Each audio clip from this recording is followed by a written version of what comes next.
Tais-toi, alors dis-le. Ça, c'est ma devise, celle que j'ai adoptée au courant de l'année 2024. Eh bien voilà, pour 2025, ce que j'ai choisi de faire, c'est de suivre ma propre devise. Et je vais t'expliquer en 6 points comment moi-même j'évitais de faire ça, j'évitais de dire qui je suis et par là même, eh bien, j'évitais de vivre ma propre vie. Voilà. Avant de commencer, j'aimerais te dire que je vais faire quelque chose sur cette vidéo, c'est d'autoriser YouTube au, comment ça s'appelle, au chapitrage automatique, je crois. Alors si ça fonctionne, tu devrais voir dans le descriptif différentes images avec les minutes où on peut accéder directement à la partie de la vidéo qu'on aimerait.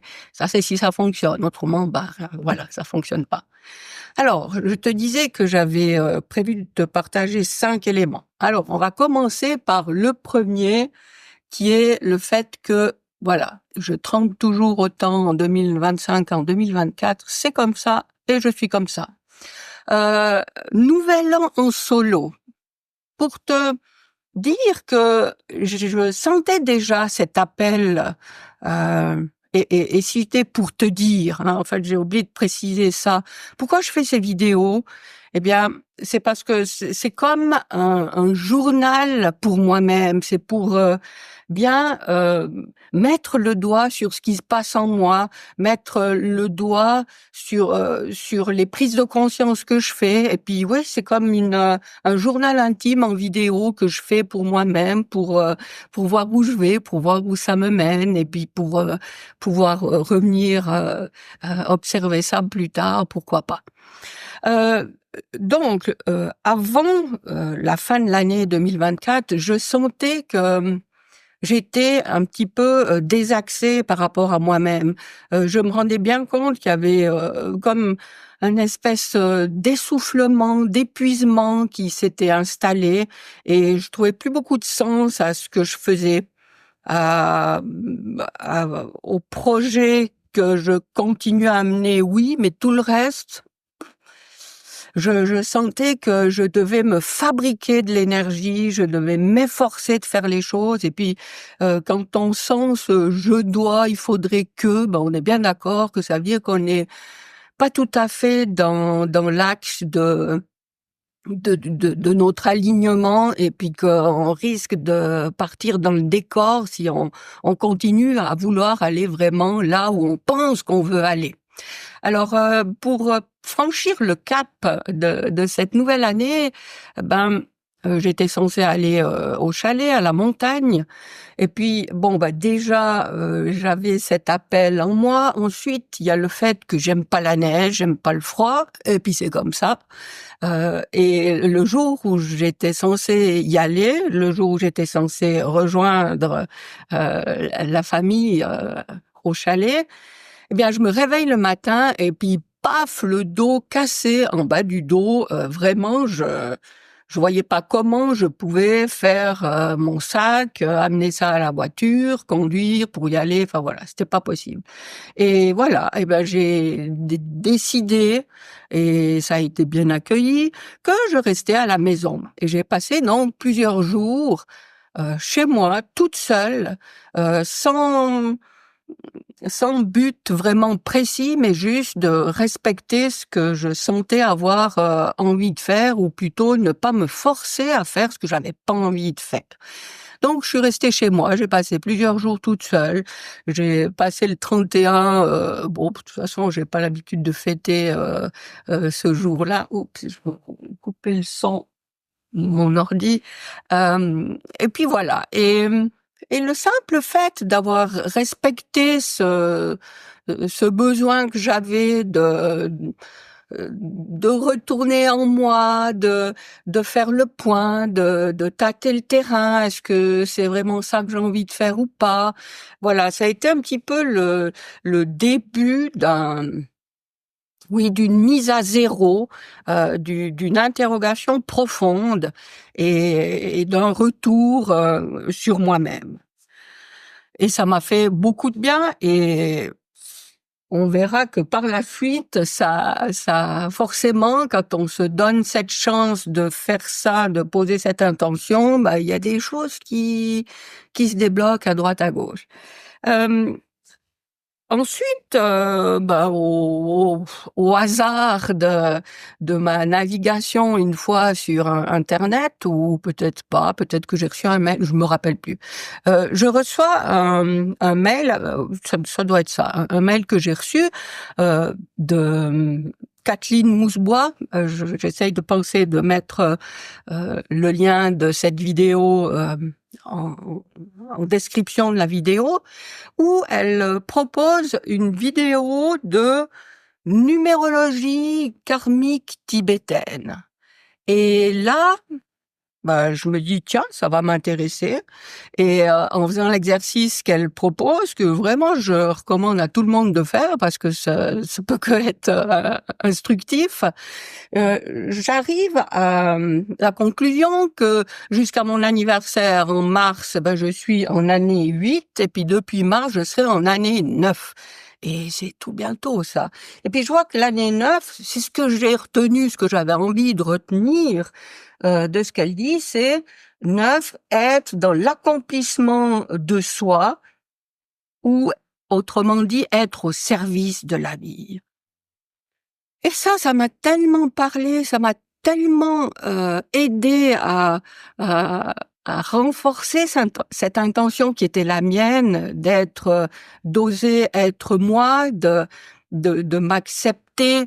Et ça, c'est quoi d'autre que, comme elle le verbalise, être au service de la vie. C'est ça. C'est moi avec la vie. Comment je rebondis, comment je perçois, comment je réagis, à quoi je réponds, qui me touche, qui me concerne, qui me parle, et pas être ah ouais, ça il faut que je fasse, et puis ah ouais, ça c'est une bonne idée, et vouloir suivre les chemins d'autres personnes, et vouloir suivre une mode, ou vouloir suivre je sais pas quoi, je sais pas qui à l'extérieur de moi. Non, être la réponse, incarner la réponse de moi à la vie. Alors oui, c'est tout un programme, mais c'est quelque chose qui me parle et qui jusqu'à maintenant me paraissait un petit peu peut-être du chinois, mais en tout cas je ne l'avais pas intégré avec ces mots-là. Donc ça pour le point de la numérologie karmique tibétaine. Ensuite, je veux te parler d'acupuncture, parce que ça a été aussi un moment important. Encore en 2024, à la fin de l'année, figure-toi que j'ai eu des discussions avec différentes personnes, et je décide de prendre un rendez-vous chez un acupuncteur. Pour des raisons qui sont difficiles d'énumérer ici, mais j'ai senti que c'était un truc qui me parlait. Donc je prends rendez-vous sans savoir encore à ce moment-là, quand j'arrive chez le médecin acupuncteur, qu'est-ce que je vais lui dire, pourquoi je suis là. Bon, entre-temps, j'ai eu le temps de réfléchir, et puis j'avais posé 2-3 trucs, bien sûr. Mais à ce moment-là, je savais pas encore. Et la semaine dernière, j'ai été pour la première fois chez cet acupuncteur. Puis alors, oui, entre-temps, j'avais posé des trucs, et et sans filtre, hein. Moi, je peux être comme ça face à un professionnel, je suis sans filtre, et puis j'ai énuméré toute une série d'éléments qui étaient des points de friction dans ma vie récurrents, et puis paf, j'ai posé ça comme ça auprès de lui. Alors il me fait un schéma. Je m'étais dit que j'allais te montrer ça, mais c'est sur mon téléphone et je me filme avec, donc ça va pas être possible. Enfin, tu retrouves facilement sur Google ou n'importe où le schéma des 5 éléments, ou plutôt on devrait dire 5 mouvements de la médecine traditionnelle chinoise. Donc si tu mets 5 éléments MTC images, tu tombes forcément là-dessus. Et sur certaines images, tu verras qu'il y a les symboles chinois des différents éléments. Et l'élément qui est en bas à gauche, c'est l'élément O. Et c'est un symbole que j'affectionne tout particulièrement puisque c'est le logo de mon site. Si tu regardes, ça fait un V et un K et ça fait mes initiales et j'adore l'eau et j'avais trouvé il y a déjà plusieurs années très sympa de reprendre ça comme logo. Et là, après je t'expliquerai d'autres choses de comment il procède, mais j'ai trouvé génial que le diagnostic, si on peut dire, je sais pas si ça se dit comme ça pour l'acupuncture, mais posé par ce médecin, c'était clairement que c'était très difficile chez moi d'accéder à cet élément-là, à ce mouvement-là, parce qu'il était pas approvisionné et il était donc pas vraiment en fonction. Et puis en résumé, les trois éléments du haut, les trois mouvements du haut, ils sont en surchauffe perpétuelle et il m'a dit que j'avais le feu dans mon ventre. Par contre, les deux éléments du bas et qu'il a reporté sur le corps de tout ce qui était le ventre et plus bas, il n'y a rien qui se passe, il n'y a rien qui circule, c'est en friche. Et bon, ben j'ai trouvé ça super intéressant qu'il puisse poser ça comme ça, en prenant mon pouls, en observant ma langue, et voilà. Et puis il y a eu une séance, et aujourd'hui j'étais pour la deuxième fois, et j'étais contente parce qu'il m'a dit qu'il y avait déjà eu un changement, une évolution, et que c'était en bonne voie. Et puis je vais retourner encore dans 2 semaines, et puis voilà. Donc je trouve génial que d'avoir, avant de savoir pourquoi j'allais fin 2024, j'avais pris cette décision, j'avais posé cet acte, pris un rendez-vous chez quelqu'un que je connais pas et sans savoir exactement pourquoi j'y vais, mais voilà, j'ai répondu à un appel vraiment de moi-même, c'est pas quelqu'un qui m'a dit tu devrais aller, non, j'ai entendu 2-3 choses que je me suis dit oui, il faut vraiment que j'y aille. Donc et c'est génial parce que les effets mais sont incroyables. D'avoir posé ça, tout de suite, j'ai compris que je mettais mon intention au mauvais endroit et, et que je pouvais plutôt retrouver mon centre et mon alignement, et puis que clairement c'était ça qui était important maintenant, et quelle chance j'avais d'avoir accès entre autres à ce médecin pour venir soutenir cette intention. 4e point que je voulais mentionner, c'est voilà, j'ai approché l'équipe de, j'ai hésité à dire le nom ou pas, mais non, je vais pas dire les noms. Hein, si, j'ai dit Kathleen avant, pourquoi pas. Voilà. Je connais Margot Klein depuis des années et c'est quelqu'un qui, me secoue. En même temps, je comprends qu'elle va vraiment là où c'est juste d'aller. Et puis je me suis dit, allez, cette année. Je sais qu'elle est capable, bien sûr qu'elle est pas capable, mais je sens qu'elle peut m'indiquer le chemin. Et avec son aide, avec son soutien, je vais pouvoir faire des choses dans mon activité professionnelle que j'ai pas encore réussi à faire. Et je prends un rendez-vous avec son assistante qui est formidable.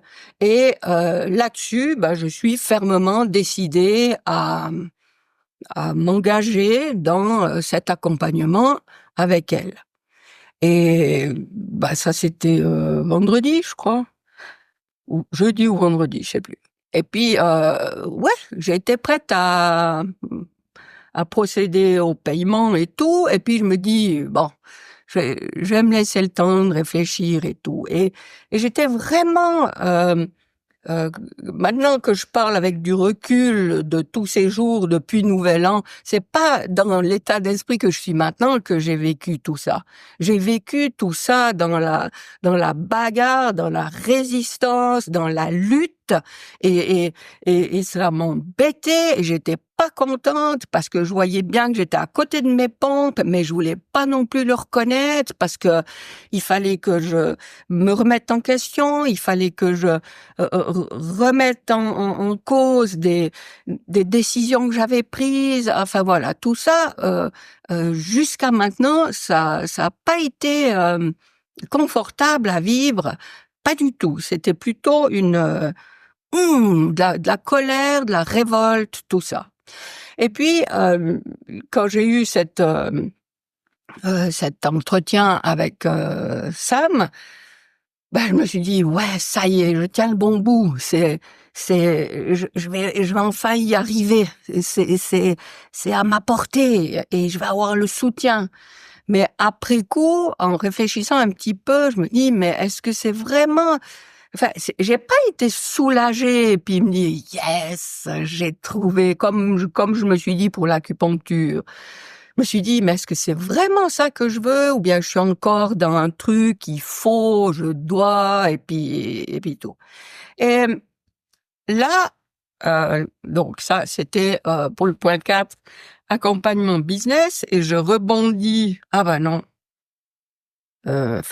Oui, je vais m'arrêter là, puis je reviens après à la suite. Donc, je suis là, en fait, assez contente parce que je me dis, je sais quoi faire, comment évoluer faire évoluer mon activité, puis je me laisse quand même 2-3 jours de réflexion. Entre-temps, voilà, arrive l'élément, le chapitre 5, douance. Et là, je tombe, la douance, c'est une thématique qui m'intéresse et qui me concerne depuis longtemps maintenant, même si j'ai pas voulu valider ça chez moi. Mais enfin, l'année dernière, quand j'ai pu mettre des mots sur mon TDAH, j'ai pu mettre des mots sur mon TSA, tout ça m'a permis de valider aussi ma facette au potentiel ou douance. Mais voilà, puis il se trouve que c'est vrai que à la base, je suis quand même une grosse flemmarde, et quand j'ai pas un enjeu assez important pour m'intéresser à quelque chose, je le fais pas. Et ça fait des années que j'ai vu passer le congrès douance, des choses comme ça. Mais bon, fallait écouter toutes ces conférences pour peut-être en retenir une pépite ou peut-être pas. Enfin voilà, je me suis jamais vraiment penchée sur la question. Et là, me rappelle plus comment je tombe sur... pas que je une bêtise, j'ai vu avant, je crois. Non, j'ai un doute. Patrice Michaud ou Fabrice Michaud, un des deux, qui s'est spécialisé dans cette question. Et puis là, mais il se passe des trucs. Oh mon Dieu. Cette personne parle de ce sujet comme j'avais jamais avant entendu parler. Et chaque fois, ça me fait boum, une explosion, boum, une révélation, boum, un truc qui se passe. Enfin bref, c'est quelqu'un qui, à mes yeux, mais encore, j'ai pas lu grand chose, et même si j'ai écouté pas mal de choses, peut-être que j'aurais eu ces révélations avec d'autres personnes avant, mais ça n'a pas été le cas. Alors qu'avec lui, oui, parce qu'il aborde la question, déjà, il dit, c'est pas une question d'étiquette. Et moi, j'ai aussi eu beaucoup de peine avec les étiquettes parce que, dans ma première formation en criminologie, j'ai appris, ou alors même c'était en sociologie, un cours de je me rappelle plus, mais enfin, dans mes premières études, j'avais appris cette théorie de l'étiquetage qui mettait en garde sur le fait que quand on met une étiquette à quelqu'un, on la condamne à se maintenir dans ce qualificatif, cet état, et puis finalement c'est quelque chose de dangereux parce qu'on fige les gens. Eh bien, lui, il dit tout à fait autre chose. Il dit non, dans ce domaine, l'étiquette ne fige pas, ne condamne pas, ne ferme pas. Au contraire, l'étiquette permet une libération. Et je suis tellement d'accord avec ça, puisque l'année dernière, quand j'ai appris que j'avais un TSA, un TDAH, et du coup que c'était probablement vrai que j'avais un haut potentiel, eh bien c'était une révélation pour moi. Ça n'a pas été une condamnation.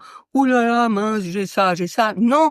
Ah, mon Dieu, j'ai ça, mais enfin je sais, enfin je comprends. Et puis en fait, il s'agit pas d'étiquettes, encore une fois, qui limitent, mais il s'agit d'étiquettes qui libèrent. Et là derrière, il y a quoi? Il y a le fait que on n'a rien à guérir, évidemment, parce qu'on n'est pas malade, mais on a juste besoin d'informations. Quand on a une information sur un fonctionnement qui nous concerne, une facette qui nous concerne, eh ben ça y est, c'est validé, on a compris. Et puis on peut plus faire comme si on savait pas. Et c'est bien. Je regarde si ça filme toujours. Ah oui.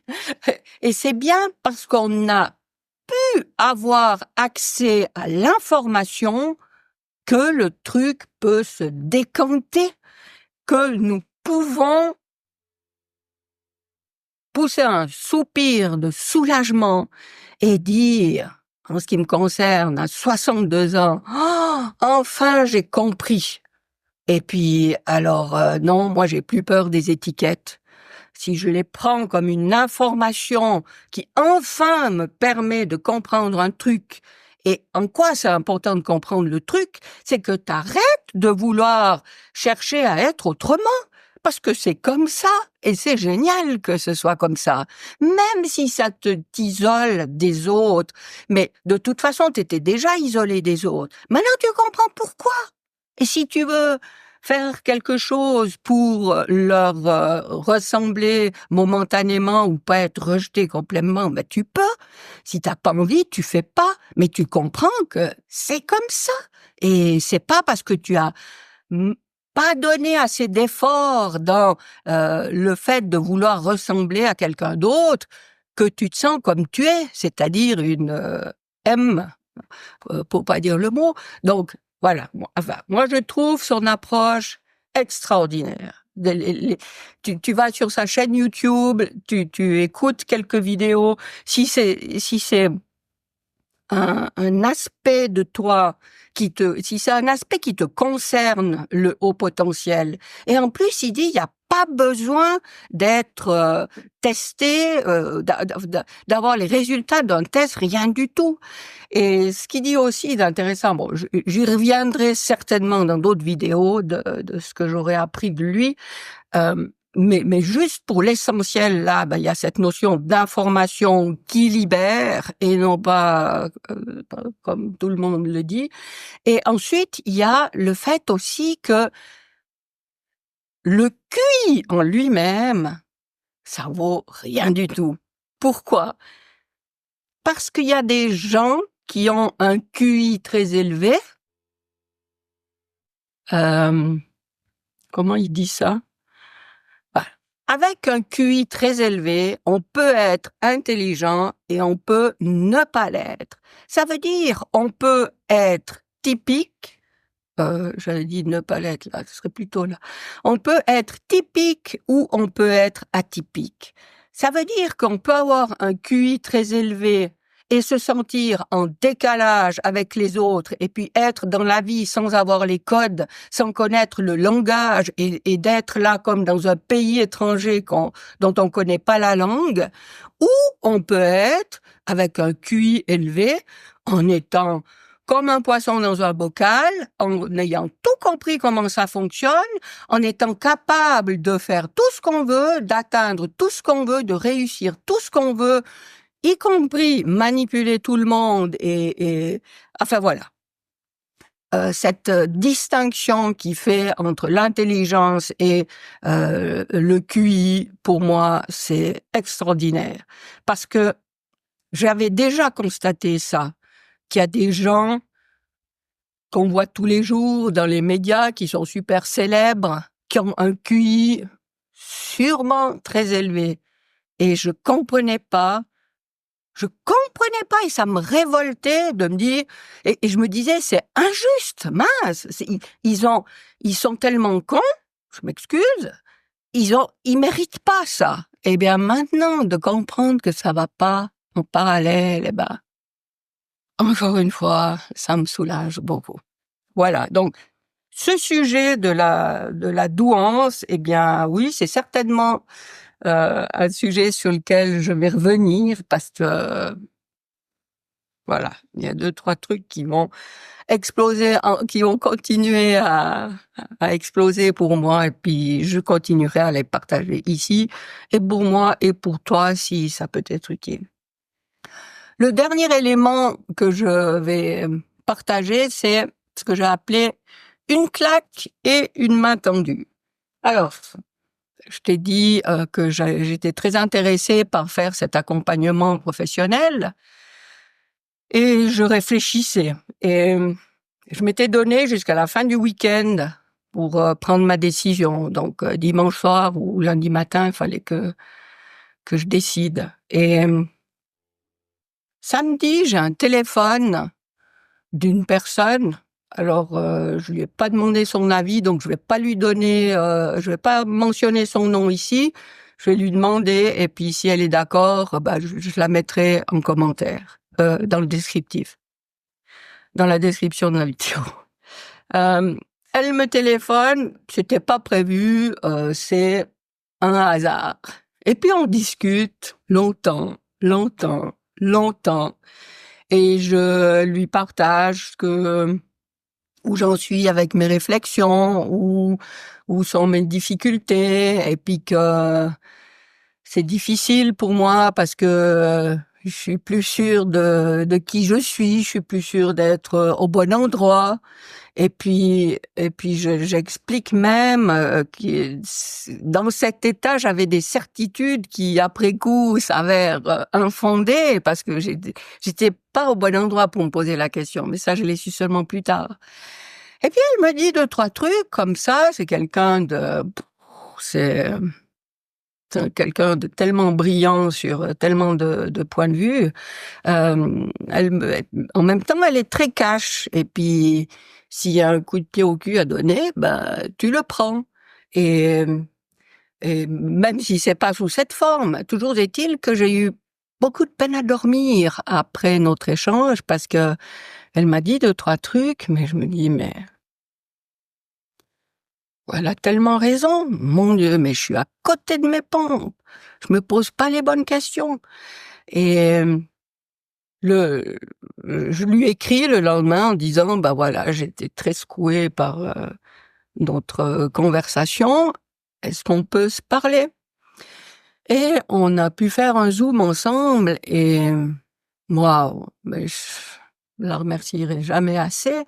Elle a su écouter ce que j'exprimais. Elle a su vraiment me poser les bonnes questions, et puis à la fin, oh, mais je me sentais tellement légère, et je me rendais compte que à quel point je m'étais laissée moi-même m'infliger une pression, des obligations, mais à en être tellement en colère que finalement et c'est ce que je dis moi-même, hein, mais des fois les cordonniers sont les plus mal chaussés, ça c'était clairement le cas.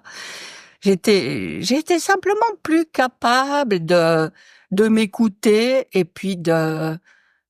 surtout d'entendre ce que je voulais. Puis elle m'a transmis des trucs tout bêtes pour juste revenir en soi, se remettre à l'écoute de soi. Et puis Et toute cette pression, mais instantanément, elle est partie, elle a disparu. Les choses sont devenues claires. Il y a des autorisations qui sont apparues comme ça. Et voilà, j'ai trouvé ça génial. Donc, l'accompagnement business que j'envisageais, évidemment, c'est plus d'actualité. Non pas que c'est nul, au contraire. Je continue à penser que cet accompagnement est top, mais je suis pas prête pour ça. Et je ne serai peut-être jamais, j'en sais rien, peut-être que je le serai, mais c'est en tout cas pas maintenant pour moi, parce qu'il faut déjà être bien au clair avec où je suis, avec mes pieds, comment où je veux aller et pour le moment c'est ça qui est important. Et je sais pas si tu as remarqué, mais je finis tous mes mails. Bah, si tu reçois pas mes mails, je veux pas savoir. Je termine toujours mes mails avec cette phrase et surtout écoute. Non, oui, et surtout écoute-toi. Et voilà, bah c'est ce que j'ai oublié de faire manifestement pendant un moment, mais en même temps avec ce que je savais, je pouvais peut-être plus le faire de manière efficace. Et maintenant qu'il y a des nouvelles informations qui sont arrivées, ben, je suis en tout cas maintenant capable de le faire. Et c'est ça mon chemin actuellement. Donc, voilà. Si si tu as regardé cette vidéo jusque-là, bah, ça veut dire que ça n'a pas été trop une torture pour ça de m'écouter. Bah, je te remercie de liker la vidéo et puis surtout de t'abonner à ma chaîne parce que je pense bien que dorénavant, c'est ce genre de contenu que je vais partager. Ça veut dire que, bah ouais, je te partage mon chemin, je te partage ce qui m'a aidé. Et puis, c'est pas pour dire il faut faire ça. Il faut pas, maintenant, faut pas te dire, ah oui, l'acupuncture, c'est ça qu'il faut que je fasse. Non, c'est peut-être pas le truc pour toi, mais par contre, quand tu es face à quelque chose qui t'interpelle et puis que tu dis ah ouais ça doit être génial parce que tu comprends quelque chose de ça qui te ouais qui est dans la même énergie que toi, eh ben vas-y, fonce, teste. Si c'est pas ça, c'est pas dangereux d'essayer. Donc voilà. Alors, si tu as été intéressé, merci même de mettre un commentaire, ça me fera plaisir. Si tu as une question plus personnelle, eh bien tu peux aller sur mon site vivianeka.com. Sous l'onglet Contact, tu peux trouver comment me joindre par WhatsApp, comment m'écrire un mail, et tu peux toujours me poser la question que tu veux, ça me fera mais vraiment un grand plaisir de te répondre dans la mesure où c'est où j'en suis capable. Voilà. Eh bien, je te remercie de m'avoir écouté jusque-là. Je me réjouis de la prochaine vidéo normalement dans une semaine. Et d'ici là, je te souhaite le meilleur.